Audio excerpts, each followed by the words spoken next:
Floppy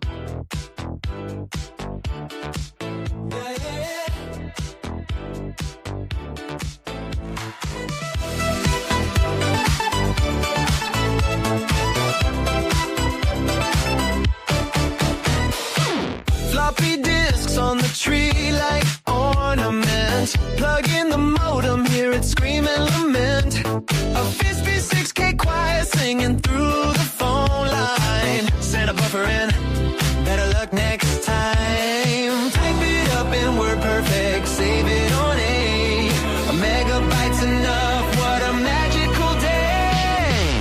Merry Christmas from Appalachia Tech, where the future's retro and the vibe is tech. From floppy to the cloud, what the heck? Merry Christmas from Appalachia Tech.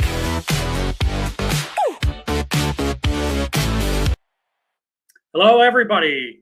Welcome to our online stream today. I am fortunate enough to have once again the team from Appalachia Technologies. Fantastic team. Today's going to be fun. We're going to walk through the past. We're going to talk about the present. We're going to talk about the future. We're just going to have a really good time. So, without any further ado, who I'd like to bring up today is our co-host Ashley Louden. She is our marketing manager at Appalachia Technologies. So she is the person behind all of our posts that we do. And she's kind of like a right-hand man. She does everything. So without any further ado, let me bring Ashley up. Can you hear us? I can hear you. I am digging the glasses. That is totally cool. Yeah, so when we talked about ugly sweaters, I love the concept of an ugly sweater party, but I actually don't have one. So I was in a mad scramble last night. I ended up at Dollar General. Dollar General sells clothing. So I didn't know that. I got a sweatshirt. It worked. I couldn't help but buy the glasses, but they're not going to last. This is driving me nuts, got to be honest. That's awesome. I don't know if I've ever bought a piece of clothing at Dollar General, but hey, there's always time. Good to know it's available. So would you like to introduce the guys and bring them up? I'm really excited to get this started today. Yeah, for sure. Okay, I am going to take these off. There we go. Partially back to myself. Okay, so we're going to do this. We're going to have fun. So we're going to do this kind of like a broadcaster style. It's going to be a little cheesy, but if your wig isn't the epitome of cheese, I don't know. I don't know what to say. So first up, this guy, he is a PCI QSA, and he's one of Appalachia's vCISOs, ensuring that your data is locked down tight. He's also, if you don't know this about him, he's a brilliant artist, and he is actually behind this year's art for the Appalachia Christmas cards. So he can craft a secure network and a beautiful design. Please welcome Yoel Alvarez.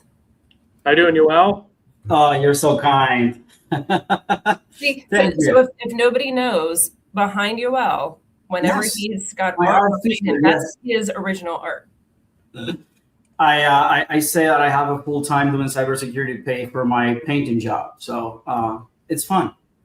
It's fun, but I'm happy to be here. I know this is kind of like a wrap up for the year, but I'm really excited for what 2026 has. And the Appalachian team is making all of that possible. So thankful again for that. We have a lot of exciting stuff going on. Yeah. For sure. Welcome, Yoel, buddy. Thank you. Okay, Mike. So next we have a leader who's both a leader in the office as well as on the kickball field. He is our practice lead for GRC services, and he's also another one of our vCISOs. He helps businesses to navigate some of those really complex, really thick frameworks like NIST and CMMC. He knows a good defense wins games, whether in cyber or with the Harrisburg Young Professionals. Welcome, Jimmy Armour. How you doing, Jimmy? I'm doing well. How's everyone doing? Fantastic, buddy. I figure I was looking in my talking about ugly sweaters. I was looking in my my closet. And I was like, I think I have an ugly sweater, and I came across this one, which is like an Eagles sweater. And I figure if you're not an Eagles fan, it's ugly for that reason. And if you are an Eagles fan, it's ugly because it just reminds you of the struggles that we're going through right now. So that's funny. Yeah, so what Jimmy's not telling you guys is Jimmy is also part of the Appalachia fantasy football team. So is Yoel, so are myself and our next person. Yoel, I think you gave up, but that's okay. I probably should have given up. But anyway, we won't. It is sad to see your key players just like give up as well. So I'm like, I'm gonna follow the trends. So let's do it. So rounding out our panel is our Director of Managed and AI Services. He is our resident AI guru, and one of the funniest people I know. He's the one who's helping businesses to make sense of AI and the future of cybersecurity. So when he's not prompt engineering, he is a dedicated dog dad to Abby. He's actually got a piece of artwork, not by UL, but Abby is a duchess, I believe. He's going to correct me on that. So welcome next, Chris Swecker. It's called The Princess. Yeah. Yeah. My wife got it for me to mock me, and jokes on her. I liked it. Chris, you have to display your shirt a little bit. You have to tell us the story behind it. Yeah. So this is our vice president, Derek Dowhauer, if he were a Christmas elf. That's fantastic. That's about as ugly as I could imagine. So. I love how presidential he looks. He's just staring at the horizon, just aiming. Yeah, he was. He made the mistake once of asking me for headshots, and while I was there with the camera, I got some shots that he didn't want to use so much. But it's been great for stickers and posters around the office. All I can say is I hope other people have as much fun with their coworkers as we do, because we get a lot of like really solid, amazing, incredible work done, but we also have a lot of fun, sometimes at each other's expense. Thank you, Derek. Okay, so I am going to potentially ask a fairly controversial question. I'm going to open it up to the audience too, but I got to know, is Die Hard a Christmas movie? When does it take place? Winter. At a Christmas party, I believe. I think it's absolutely a Christmas movie. Here's a good one, because we combined the two, but we didn't know the relationship between them. Die Hard happens in the same universe as Home Alone. And if you watch the two, you're going to find the bridge between them. And after you see it, you cannot see that. Watch it, and you'll see it. Yeah, I'm going to have to come back to you on Monday about that. Yeah, I'm going to have to go rewatch both of them. Oh, we have it on the list already. It's almost in the queue to be watched consecutively. Home Alone first and then Die Hard. So, yeah. I know what I'm doing tonight. I think we've watched Home Alone over and over here about 3 or 4 times this month so far. I heard something about Home Alone that I hadn't noticed before. So the phone line got cut to McAllister's home, right? But how was the family able to call the neighbors from Paris? They had a backup 3G line, right? 3G, wow. 3G, yeah. Oh, okay. Mike Williams, he says no. The Willy Wonka is the Christmas movie, and he's got a good point. He must have been a child when that came out, because it is the freakiest thing. Yeah. If you watched it after, like, if you didn't see it until you were like in your 20s, you'd be so disturbed by it. I agree. Jason says, yeah, most certainly Die Hard is a Christmas movie. I agree, Jason. I agree. I don't. Oh, go ahead.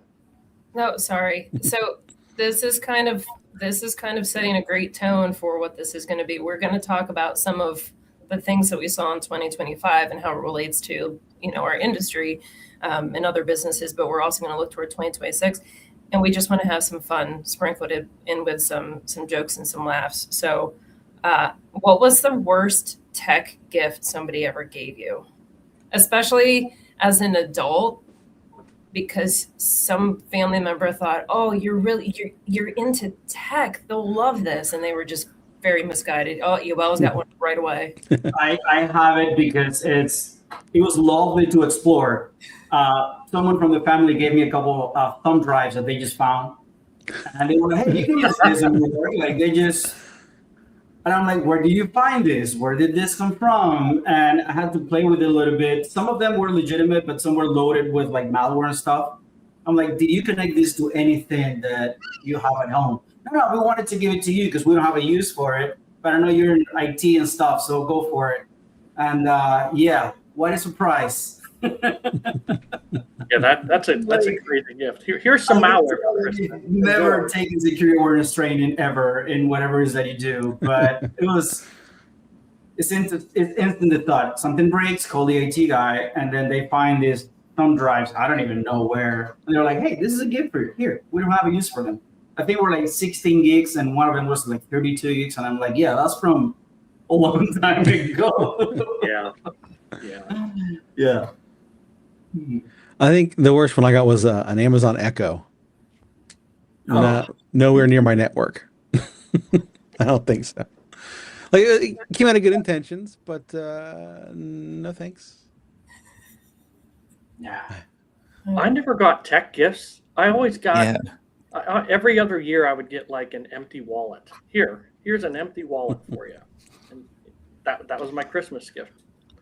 Like, at least, put a couple $1, at least, simple bill, something to go with it. Yeah, absolutely. Yeah, I'm I don't. curious in the comments too. Throw in there, what your worst Christmas gift ever was while we're going around here. Yeah, I'm trying to think. I don't think I've really ever gotten a lot of tech. I mean, I've gotten some cool tech that I specifically requested, but it's like the worst tech that I probably could think of is like a pair of headphones that I think my parents thought were really cool and got me, and they were just bad headphones. But it wasn't necessarily like bad. It was good intentions, right? And it wasn't necessarily malware or anything. But if you're not in the tech space, you don't necessarily know what makes things good. So I think they just were like, oh, headphones are headphones, right? I can't think of anything. Never really gotten USBs. Oh, hey, Jimmy, I have a couple of USB drives I can send your way if you want. I'll take a different spin on this. For Christmas one year, I did get myself a Ubiquiti setup. So I'm going to say it's the worst tech gift for myself because it's the greatest and also the worst because I get to do like tech things at home. But then I'm also the IT administrator for my family. So when the kids don't have Wi-Fi or something like that, I now have to, troubleshoot and solve the problems. Have you put a ticket in, Jimmy? No, the ticketing doesn't happen. Yeah, you need a ticketing system. There's no That's ticketing what you system. got to spin up your own Ticketing is ticketing system. Yeah. Ticketing is closed. It's my text message inbox. That's what it is. It's my phone. They just text me when the problem occurs. Yeah. Chuck says socks, lots of socks. Lots of socks. Yeah, I think I'm probably guilty of having bought my dad ties and socks because isn't that just what you get your parent as a kid? Yeah, I admit I need socks. For anyone out there listening, I'm short on socks. I remember the best tech gift I ever got is 1997, and I got my first gaming console, the Nintendo 64. I had a Game Boy before that, but my first one that would hook up to the TV was the N64. 64-bit processing. No, I think it died. But Wave Runner, that was a good time. 007. Yeah. The pause music was incredible in that game. Mario Kart. Come on now. Yeah. You're gonna make me cry. Yeah. Oh gosh. Well, hey guys, I'm gonna turn a corner a little bit here. So if we're it can be hard to look back at a whole year and remember what all happened. But if you had to kind of summarize 2025 as far as IT and cybersecurity, what is a short like soundbite or what's kind of sticking with you from 2025? Same big problems are the same big problems, and also CMMC is here. Those are kind of the two big things that I kind of take away from it, right? Same big things that everybody faces and everybody struggles with. They remain the same. They're the same ones. Maybe add in an additional one with some AI, but even then, it can still probably boil down to the same struggles, right? And then for me personally, in a lot of the spaces that I work in, CMMC is here. CMMC is live. So that's kind of like the year-in snapshot I would provide at a whole high level. Who wants to go next? I'll do it. I was gonna let you out. Yeah. I think that the biggest item for me was achieving the QSA certification. It's been years in the making. Not only the ask you to meet before you even are eligible to be applying for it, but going through the actual exercise of obtaining it, it was out of state, so you have to go and they meet in several locations throughout the world, and then you have to be in the classroom for 2 days straight. And at the end of the second day, it's exhausting, and then you take the test right on the spot. And you get nervous in the beginning, but it's quite an experience, and I'm glad we have it now. I'm glad that we can go for the higher, type of engagements that now enables us to do. So it's amazing to see that. And I want to add something to it is after learning more and being present there, then combining that with all the changes to the regulations and standards and everything else that is happening right now. Everybody knows why those changes are happening, but I'm going to leave the thunder for Chris. But it's amazing to see how they enable those certifications and those basically set of requirements to now include a lot of what I'm sure Chris is going to mention next year. So, Yeah, Well, the that was a huge personal achievement for you. That was awesome. And your travel to Texas to do that in-person testing, you were so sick leading into that too. I remember being like, "Oh my gosh, is he going to make it?" Like, so that's anybody who's had to do something testing that. The flight there, I broke a fever on the way there, and I get to the hotel, and I'm like, "Thank God there's barbecue because I got to deal with this." But I was up and running the next day, and it was a great trip. The wife came along, so we had a mini vacation along with the certification process, and that helped me put like all of that tension at a lower level. So it was amazing. So great memories. Yeah.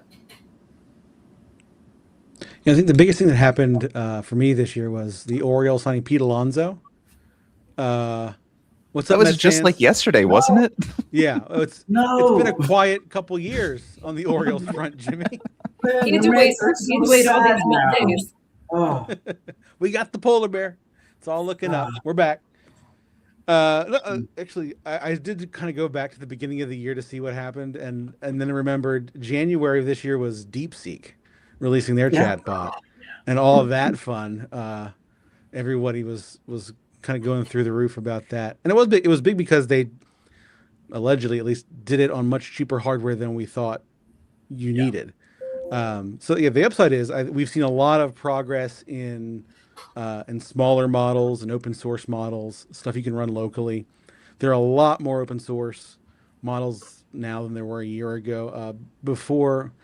I think before this year, it was pretty much just Meta was the only big company putting out their Llama model. But this year we've seen GPT open source a model. Google has the Gemma model. We're seeing and then in the past just month or so, we've seen new releases from Anthropic with Claude, Google with Gemini, and ChatGPT. ChatGPT just did another update. Now we're on 5.2. So we got 5 this year, and then a 5.1, and now 5.2. So there's a lot of progress on this, but we're still in a lot of ways we're still kind of at the very beginning of the wave. In terms of what we're seeing in terms of cybersecurity and breaches, it's still the same old attack you'd had 5 years ago. It's the ransomware because you don't have MFA, or it's the same techniques we've been seeing for years. So everybody worried that if you're afraid you've missed AI, you haven't. It's still in the very beginning stages in terms of what this thing's going to be. So you might be behind some people now, but you're not out of it. There's still plenty of time to catch up. And it's the worst today it's ever going to be, and that'll be true tomorrow, and the next day, and the next month, and the next year. Right? It's not going to get worse. It'll only get better. I think it still comes down to people, right? People are still us humans are the biggest reason for, we're the biggest vulnerability out there, right? And now we have all these new tool sets to enter data into. And, when we get like you mentioned, DeepSeek come out, you said it was in January last year, this past year? Yeah. It's been so long. Do you remember how quickly people were just throwing stuff into it, and so we need to be aware of those things and make sure that our human brain firmware is up to date. So we're not just, punching data into any input field that we have. Yeah. And if it wasn't that model, they do have an open source model. You can use it on their service, but you can also just run it on your own. I mean, one of our partners, we can run it in a private instance. If you want to see if you want to test the model, you can do it without using their back end, their servers, where you don't know where the data is going. But I mean, this year also, right, with DeepSeek probably help with this, but we saw an increase in like AI related attacks, right?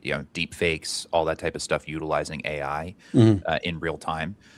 Definitely surged this year, right? I mean, it's those types of things that the attackers always kind of like set the stage of what they're doing, and then the blue team is trying to combat that in different ways. I feel like a lot of it still boils down to the same fundamentals, right? So if you're not doing the fundamentals well, you're doing something wrong. Right? They've been the fundamentals for a very long time, but it feels so long ago. I mean, I think time flies when you're having fun, but January just feels like when you said DeepSeek, I was like, no, that has to be like a year and a half ago, 2 years ago. Yeah, you would think. It was DeepSeek, then agents. 2025 was kind of the year agents started to take off. Can actually do things now. But the leaps we've taken this year in audio and video are not. I mean, Sora, Nano Banana, VO, the ability to and I've used it mostly to goof on my coworkers. But if you're not, if you have a different ethical outlook on life, it certainly could be fun. The threats are similar, but the way you can do a phishing attack now, it's so much cheaper. It's not going to be riddled with errors the way that it historically was. Or you can write a code now just in ChatGPT or on a local model.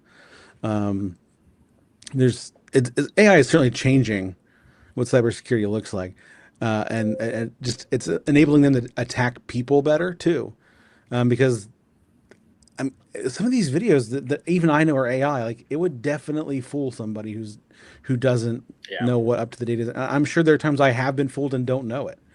AI video doesn't have 7 fingers anymore. It can be really convincing, and in some cases even better than what you'd shoot on a phone or something like that.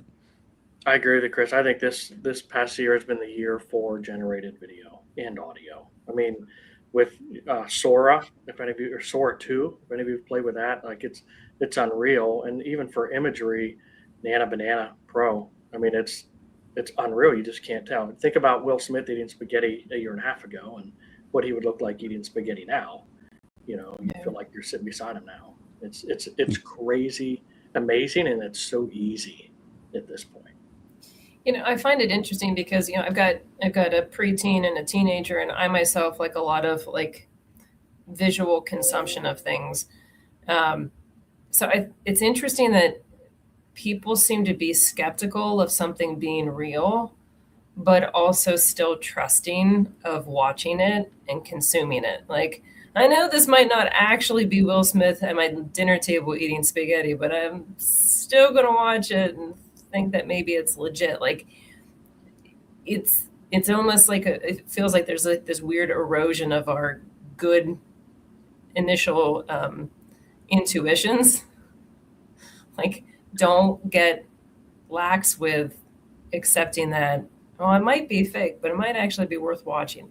I mean, there's AI influencers now that are literally just the whole account's just AI. It's crazy. Yeah, I do. I try not to be a sky is falling kind of person, but I think back to just my relationship with my parents. When I got on the internet and Wikipedia was new, their generation was telling me, you can't trust it just because it's on the internet. And then I talked to them, I saw this news story on Facebook about this thing that's completely not real.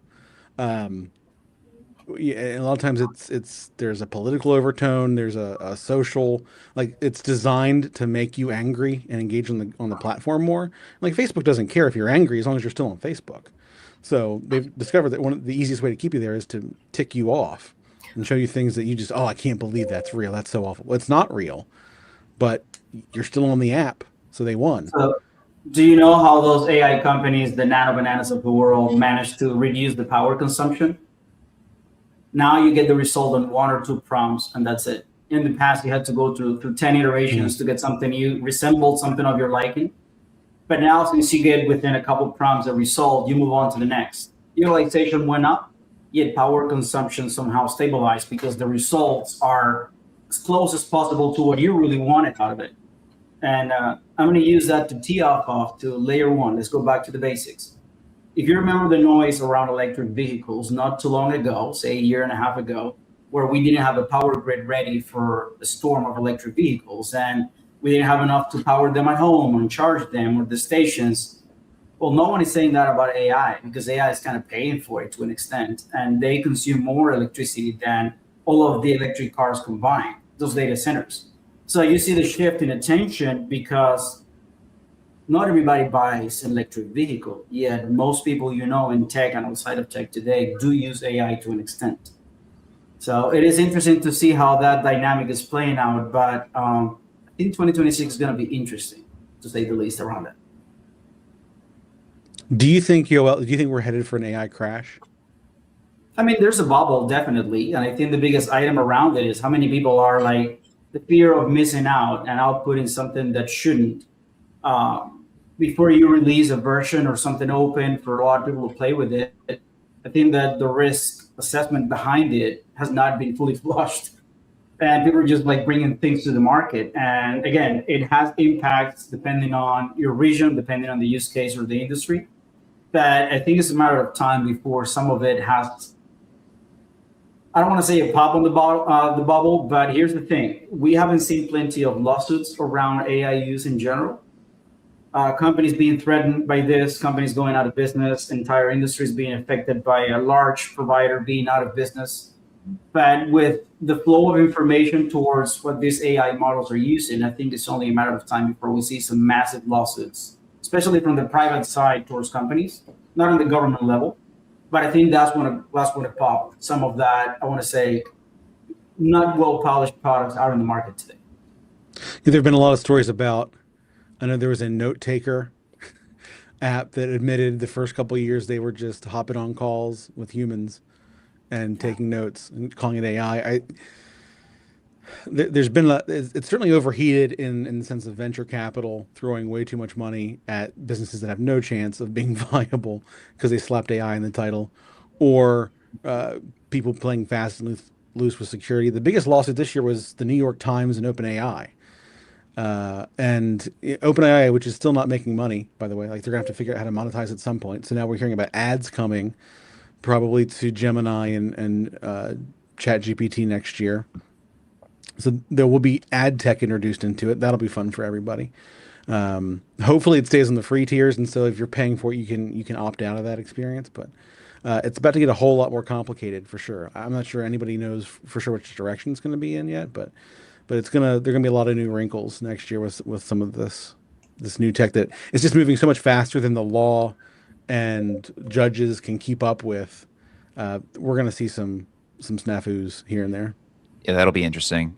Your prompt was over 250 characters. You must watch this 3-minute commercial before you get your response. The AI ideas now. Come on. I definitely see they're going to put ads everywhere they can, right? I mean, they're going to monetize every single thing. I think it's important to define what crash means. I mean, we had the .com bubble, but .com is still here, right? So AI is not going away. The what do you call it? The genie's box has been opened. You can't stuff the genie back in the bottle. It's not going away. It's a force multiplier for everybody who knows how to use it effectively, and the force multiplier is exponentially increased if you know how to use it effectively, right? And I think that's why there's a lot of talk about control being put around it.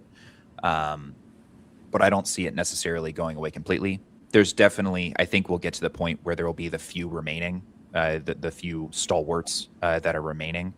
And it will, the bubble will be popped in that sense, I think, but I don't think that it's going to necessarily completely go away. So I think a lot of people, when they hear crash, they're like, oh, AI is going to be gone. No, it's not going anywhere. I think we're going to continue to see the race to the top for the next couple of years. I mean, how many times now have we seen, OpenAI stats, and they're at the top, and then it's Grok or Anthropic, or whatever it is. I think we're going to Gemini. We're going to continue to see them it's just like a close NASCAR race where one keeps edging in front of the other. And I think we're going to see a lot more laps over the next few years. Well, so the attackers are using AI. The good guys using AI. We're seeing it on both sides. It's helping to increase production and efficiencies, but it's also being used as a way to get better at doing bad things. So if you had to say, like, 2025, who was on the winning side of that, the attackers or the defenders? I definitely see more progress on the defender's side. One is there's a lot more investment on making already good products even better, especially on the automation, on the correlation, on giving you richer and better alerts, more concise methods of finding threats. As of the threat actors to the individual part of it, not the country-sponsored ones, are still leveraging their private models and having to modernize those and having to reinvent some of the old tools to attack. And then, like we talked about phishing and such, right? We haven't seen the switch. Oh, this is a brand new type of attack that, thanks to AI, it is now taking over, right? As we see some of the larger firms or companies investing heavily, the Palo Altos of the world, into how can we use AI to empower the teams even more. And if you were already doing a lot of it, I think this is an enhancement. And like Jimmy said, a force multiplier. As if you see a lot of threat actors on the other end trying to like reinvent another phishing email, right?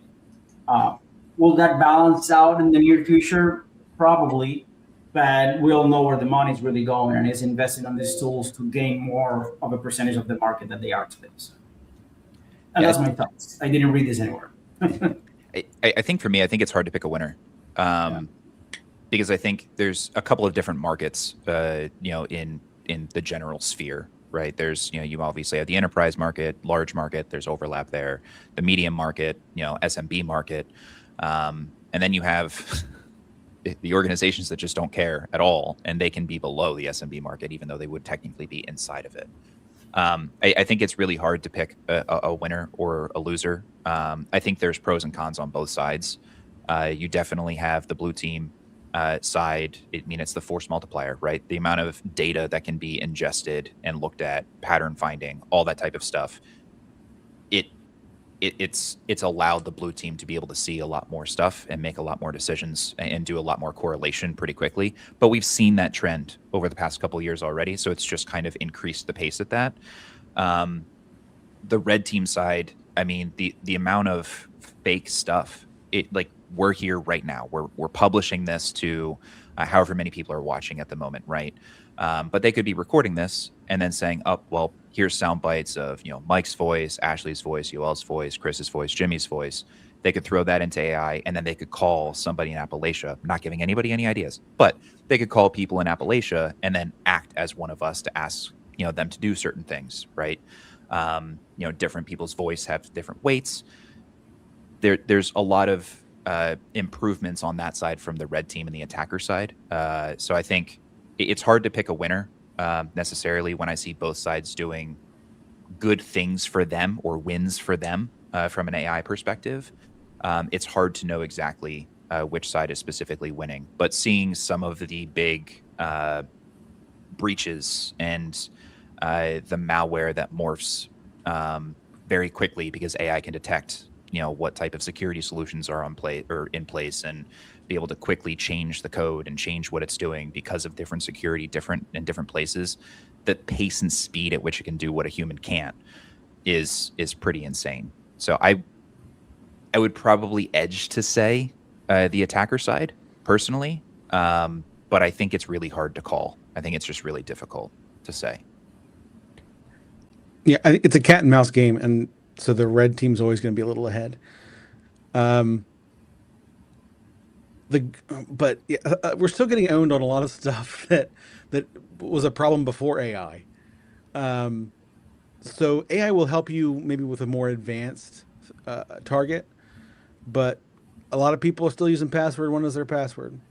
So let's not get too excited about Sora yet for them. Like yes, you have all these new additional threats, but you still may not have your front door locked. And it just, I really feel for people who don't have this is our job, right? So it's easy for us to keep up with this stuff. If this is not your job and you can't devote a good chunk of your life to it, it is very hard to keep up.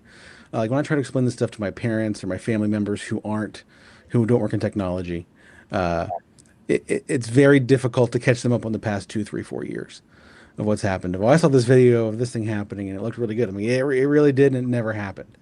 So we're gonna have to find ways to also like compassionately and creatively teach normal non-techie people how this looks. Like for example, one of the things this is on Facebook, but no one tell my mom. One of the things I'm working on for her is a calendar for next year with pictures of their dog in situations that never happened. But like for February, for Valentine's Day, it's gonna be their dog is Cupid. Like some ways for them to get some exposure to this in a not there is no threat of me hacking them from it, but a point for them to say, oh, I've seen this before. This may not be real. Remember that picture of Annie flying in a diaper and shooting love arrows at people? It might be the same thing. We're gonna have to find ways to change how we approach people who don't have the luxury of this being a good chunk of their life, and find easy on-ramps for them to understand what this could be and how they could be exploited. Yeah, I think you hit it with the education piece. It's easy for us to, I mean, we work in tech, but it's still hard to keep up, right? But we take for granted that we are able to pretty much keep up. And like you said, it's going back to the basics. Like, let's start with teaching people to lock their phones before they walk away from them, and lock their computers and things like that. AI is definitely a threat, but as you guys said, there's still other threats that are being taken advantage of. Yeah, I mean, the force multiplier piece of it is the force multiplier, the fact that they can do so much more to so many other companies that don't take care of the fundamentals, right? And that's why I said the same struggles that we've had before are the same struggles, and it's just more apparent, right? People shouldn't have local admin when they don't need to have local admin. They should have MFA, right? There's a ton of different just basics that I think a lot of people still just don't follow through with, for one reason. And then throw agents into that. Yeah. That's kind of what I'm worried about. Is right now, Chat GPT is not that big of a threat to me. Someone could use it to spoof an email. But what if I give it my credit card information and access to my Amazon account, and it could do a lot of damage in a hurry? If you're one of the first people into that, you may find some edge cases that you wish you weren't the one to find. The speed is unprecedented, and even if you're up to date with it now, I mean, imagine if you had stopped paying attention to AI for 12 months, and last time you gave up on it, we were at Chat GPT 3.4. DeepSeek hadn't come out yet. You gave up. Your New Year's resolution for 2025 was not to pay attention to AI. Hoo boy, you're in for a shock. It's so hard to keep up with that it's going to have to change. And I think we will see better and better tools for helping us with that. Like, I'm really interested to see what some of these AI devices or wearables turn into. And some of them so far have been a disaster, because as soon as we don't know where the data is going, or it gets sold to Amazon or Meta. But I know the founder of Pebble is now working on something that does it all locally. I think it's a ring, and it encrypts your data, sends it to your phone for processing. So it's local. And I think we're going to move more toward edge and local AI now that the models are getting so good, and some of these open source models are just freely available for anyone to use. But yeah, I'd love to have an AI device that could help remind me of things. I get told so much every day, and I forget so much every day, that having a reminder there would be a huge help for me. There's a lot of positive things we can get out of AI that haven't come to fruition yet. So it's not all bad news. I'm still optimistic that it can make it easy for people to interact with their computers and be able to do it in a natural language kind of way. The computer can actually understand what the user wants instead of having to learn how to program to get what you want out of a computer. Chris, one of the first things that you said in that was about putting your credit card information and linking your Amazon account. And, you can hear something like that and pretty quickly go, why would I ever do that? That's just foolish. But at some point, that sentiment kind of gets diluted, because you start hearing other people doing it, or somebody gives you a really justified use case and you go, oh, it's a thing. Like, it's okay now. So, when you going back to talking to people who aren't as tech savvy, who may be, they might be our parents or grandparents, who are kind of less versed as we are, we can't assume they would never do that, because that would just be silly. And everything's fair game, and there's an opportunity for any kind of an attack to happen. They'll try a Mike Miller who's too smart to be caught in that kind of a trap, and they'll try all the way down to my grandma Mildred, and they'll catch somebody. Well, even if you're not doing something stupid, you can still get screwed. Like, it may be completely natural for you to want to. Let's say I gave an agent access to my Amazon account because I wanted to look for Christmas presents. I wanted to do some research on something for me, and I don't. The agent is going to want to help, and it may realize, and I may not, that I gave access to my Amazon account. I didn't give it my credit or debit cards outright, but it has access to Amazon. Any site that uses Amazon Pay now, it can process a payment with, because it has those credentials. And if I have a credit card, I have a good shot at getting the money back if it's fraudulent activity. But if my debit card is set to my default payment method, now that it's a pretty easy chain to exploit, and now the burden's on me to get the money back out of a debit card, not a credit card. Like, even people who are generally above average intelligence, it's still dangerous. And I think one of the things that bugs me in cybersecurity sometimes is the idea that anybody who got hacked or got exploited, like, deserved it or had it coming, or it's their fault. And sometimes people do make poor choices. But it's getting increasingly easy to not make a really dumb choice and still have your data leaked or give access to something that you wouldn't have naturally assumed would come with it. And I think also, go ahead, Jimmy. I was going to say, I think there's an increasing amount of people that just don't care. I mean, you go back to the big breaches of the past, right? And how many times have we had a big breach of an organization and people are getting the "we care about your privacy" letters, right? That my data has been breached and sold, and it's not owned. Like, I don't own my data, right? It's like, I don't own my privacy. There's been so many times where we receive another letter and it's just like, oh, okay, great. Because this company got popped. They sold my data over to this company got popped, so on and so forth, right? Take it down the chain.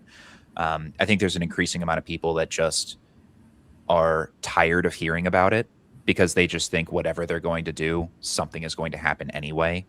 And so I think there's a real fight, a real challenge that we have to try to say, like, these are the minimums. This is what you should care about. Here's why you should care about it, and try to kind of pull them back into the fold.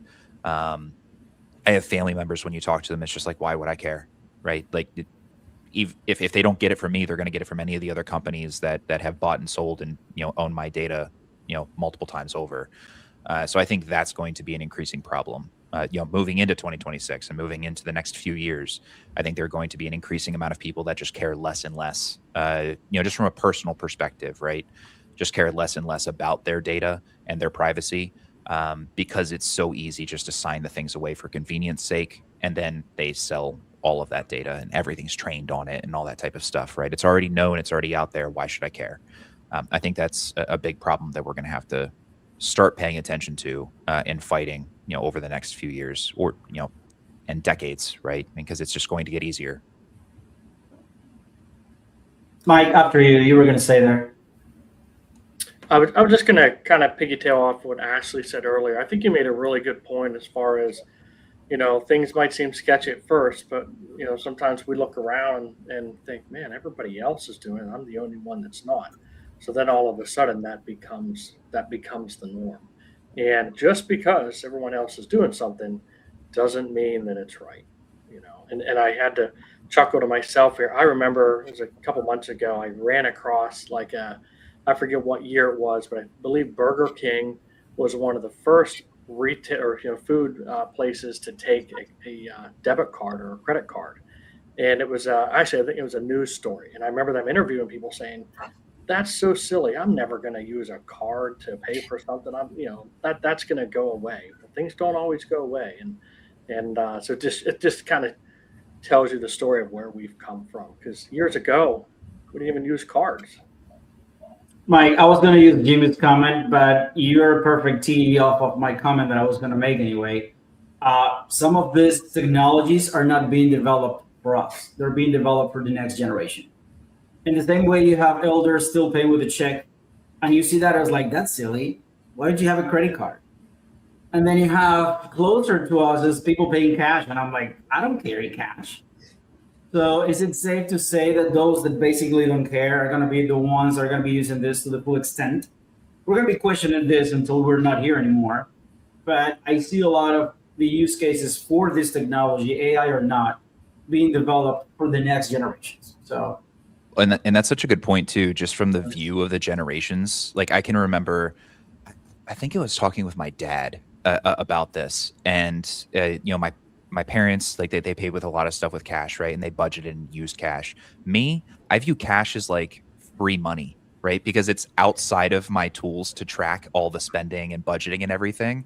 So it's like if I pay with something with cash, I don't see that transaction. To me, it's like free money.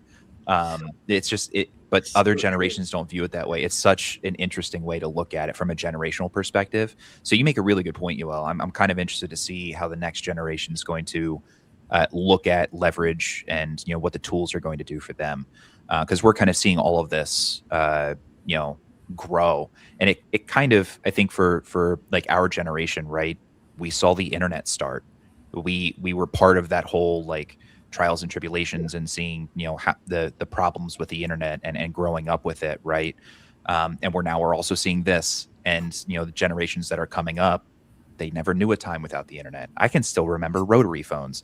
Now, I'm probably the youngest on the panel here, but still, I can still remember a lot of that older technology.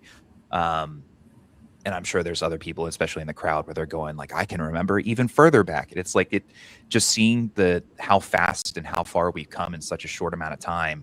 Like, I'm excited to see what the next 10 years is going to look like, right? And then the next 10 years after that, maybe 5 years after that, because I feel like we're getting faster and faster. Definitely a really interesting point about the generation to come up. My kids still think that when I was younger, I saw in black and white. There wasn't even color back then. Like everything I saw was like, I am questioned on that very often, and I cannot convince. They're like, no, there wasn't color back then. I'm like, no, you don't understand. Things were in full color. Like, no, you only saw in black and white. Like, like in Wizard of Oz. Yeah. So you guys all work very closely, whether you're consulting like in your VSSO roles or, working directly with some of the people who are making decisions about their spend and their direction with IT and cybersecurity. Going into 2026, what do you think people are not prepared for? What's something that you foresee coming that they're just not ready for? And it doesn't have to necessarily be IT. It could be, people related and managing people. I think it's going to be just, more deep fakes and video and audio that's just more real. Like, I think that people don't realize just how real they've become at this point. I was going to say, with the speed and the level of adoption of anything AI these days, we're going to see a lot more of shadow AI things happening in the background outside of a secure environment for work, especially when you have it available at home and everywhere you go on your phones or every wearable devices are going to be coming up. So the shadow IT phenomenon that we saw years ago taking over of a lot of the IoT specifics and things that we could, to an extent, control, it becomes so available now. And the use case, again, we go back and compare it to how other technologies have made themselves into the markets, and nothing to the extent that AI has done right now. This is way faster, a lot, I want to say a lot easier to implement, a lot easier to use. So the shadow IT translates now to the shadow AI phenomenon, and I think it's going to take over, especially in the increasing use that we see from everything, not just the chats, right? I think the short-term fun is SSD and RAM prices going up, double-digit percentages. So if you had If you were planning on buying new laptops in Q1, sorry about that. You're gonna love it. I think in terms of the people management, there's going to be an identity crisis as we bring people into this, because I think what you all said is right. Like if I didn't work for a company that had their own AI platform I could use for work stuff, I'd be using my own. It's so much of a help that it helps me be more productive. It helps me offload certain tasks. I would absolutely be using my own shadow AI. But there's also going to, the more deeply we integrate it, the more it could cause an identity crisis for some people. There's going to be people who are worried about their job. Will they still have a job? There are people who will have to change how they conceive of their job. Instead of, if you're used to being a copywriter and now AI can write copy pretty well, now you're kind of managing that job instead of doing it. You're prompting for the output. You're making sure that it matches your tone, that it matches your company's values and all the kind of less tangible things. But now your output's going up, but you're producing a different kind of work. You're doing more. It's more managing the content creation than actually doing the content creation. And for a lot of us, what we do on our work and our job is so much of who we are and the way we put our identity together. That's going to be a big shift, and we're going to need to be compassionate with people and help them walk through that and help guide them to.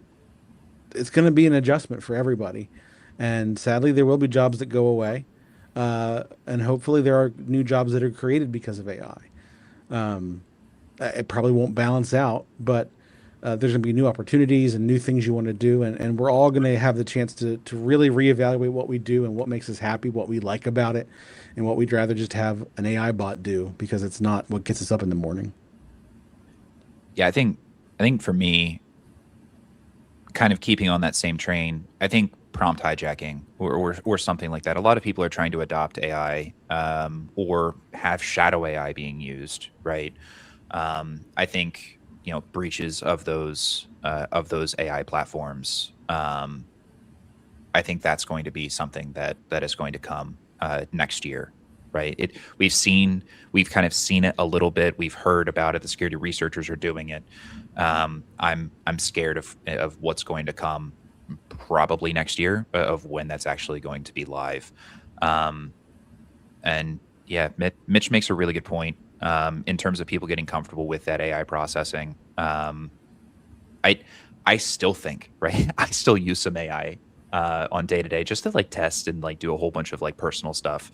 It still hallucinates a little bit. It's gotten better, way better. But like earlier this year, it hallucinated a lot more. It still hallucinates a little bit. And so what I fear is like people are going to say, yep, it's good enough, right? The AI is good enough. So we can now lay off, reduce workforce, whatever it may be, or change, maybe not lay off or reduce the workforce, but change these individuals' job titles and what their job role is. And the AI will take over the previous role. I still see it hallucinating a little bit, right? And the problem with that is good enough actually good enough? Or is there some risk in terms of doing that? Part of that is putting, the human on the loop, and instead of keeping the human in the loop, right? And the human is managing that loop and responsible for the output. But the problem is that's great for now. But what about 5 years from now, when that person wants to move up, move out, go to a different role? How is the person trained that's replacing them, right? How do they know what the output should be? So I think a lot of that is thinking about kind of how we're hiring and training the juniors to take over the seniors taking over the managers taking over the directors, so on and so forth. As the progression of careers go through, how are we training that younger generation to understand what the output should be? Now, maybe the hallucination at that point will be so minimal that it'll be an acceptable risk, but that is something that I see. I don't really trust a lot of AI. It's a great force multiplier, but you still have to go through and review what it says.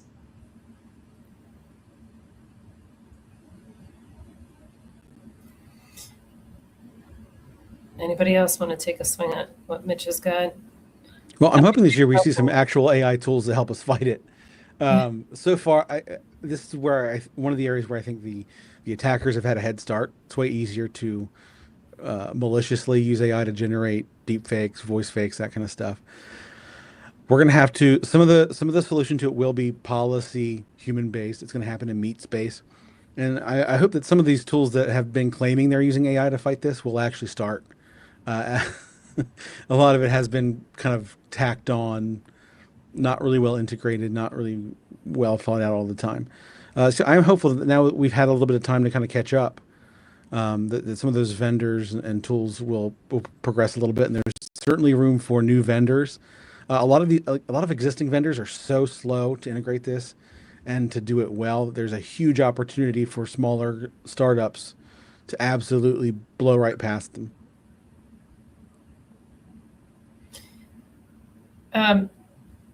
Because we're getting close to the end of the hour here, so I'll say, with like 2 weeks left in the year, if you're only kind of just now figuring out how to get things together for 2026, you're kind of behind. So with that in mind, what are some things that people can start doing in 26 to make sure that 27 is a bit more squared away? Like what's the number one priority that you would suggest to an organization that if they're not doing it, or if they're not doing it enough, that they should be doing in 26 to have a better 2027? Stay ahead of the shadow side and maybe start thinking about buying something specific that you can somewhat control in terms of AI and use cases. And if you haven't assigned this task to someone, don't just leave it to develop by itself. Make sure someone is leading that career or that path to create awareness, to bring like use cases and making sure that people are, using this on a safe type of environment, rather than letting people figure out how to do it and how to take it to the next level. So yeah, get some policies wrapped around AI as well, so that it's not just the Wild West as far as shadow AI and what people are entering into it. Educate. Yeah, I think education's a really big piece. I think also looking at cybersecurity, people think a lot of tech, right? I think they miss a lot of what cyber is kind of meant for. It's about the data, right? And I know we've had conversations previously in other webinars of, do some of the frameworks that are out today, are they going to be impacted by AI in one way or another? In some instances, yes. In some instances, no, because some of those frameworks actually have data-centric objectives and kind of, points that you need to meet. If it's about the data and you're thinking about the data and how to secure the data and what has access to it and so on and so forth, I think you're well versed to kind of go into other realms, because you're focusing on the security of your data itself, not necessarily just the system. You still need to focus on the system too, right? But I think it's a data-centric approach, and I think a lot of people have kind of gotten away from that. So yeah, I would say if you haven't yet, adopt a framework, make sure it's a data-centric approach, and continue to work towards that. But a lot of that is going to be focusing on the fundamentals, right? And that's, if you're not doing the fundamentals well, you're leaving too big of a risk and too big of an attack vector to really care about the shiny objects, right? Need to do the fundamentals well. Yeah, I would say invest in the people. If you're not OpenAI, you're not Meta. What you're gonna be buying some tools that have some AI in them. The biggest thing you're gonna have to upgrade and update is your people and their training. Make sure you're giving them resources. Make sure you're giving them an AI tool that works so they can try it safely. Make sure that you're giving them some training. A lot of those tools will come with some pretty good training, but suss that out. Make sure they're getting opportunities to share with other people what they're learning. I mean, we have a couple groups here internally where people who are not AI nerds can talk about what they're using it for, what they found useful, where they failed, and why it didn't work. That information is far more useful. But people often don't want to talk about their failures nearly as much as their successes, because it's not as uplifting, but it's where a lot of the information actually is. And just make sure that people know that, to whatever extent you can guarantee it as a company, your view of AI is not to replace humans, but to help them. It's an assistant. It's not supposed to replace everybody here. It's supposed to help them do more of what they like to do and do less of the bored awful part of their job. Everybody has at least 20% of their job that they wish they could automate away. I'm sure of it. So use it as a way to help people and not replace them. I just popped in the chat something about if you're local to the central PA area. We talked a lot about AI in this. Like, you can't review 25. I would say for the next couple of years, AI is going to be part of this conversation, right? If you're local to the central PA area and you're looking for a way to talk with other people about what are you using, how are you incorporating this business in your business, anything like that, we have a monthly meetup that's happening. It's the final Wednesday every month. This month it's actually on the final Tuesday because holidays. But join the meetup mailing list. The link's in the chat. My final question for you guys, ending on a funny, going into 2026, one word that we can't use in business anymore: synergy or leverage? Synergy. Yeah, synergy. I despise that word. Yeah. I would have to agree. Yeah, synergy is probably a good one to take out of the vocabulary. Well, I'll just be different. Yeah, I'll go with leverage. No, I know I've talked to you about this. I know synergy just. I do hate synergy, but it's also like it's so bad that most of us have written it off. Leverage doesn't have quite the same reputation yet. I love it. All right, guys. Thanks so much. Thanks to everybody who joined us for today. Check out what we've got going on. I hope you guys are having a wonderful time as you go through the holidays. Have fun, be safe, and we'll check you out in 2026. Thanks to my crew here, Yoel, Jimmy, Mike, Chris. Thanks, guys. Thanks, everyone. Thanks.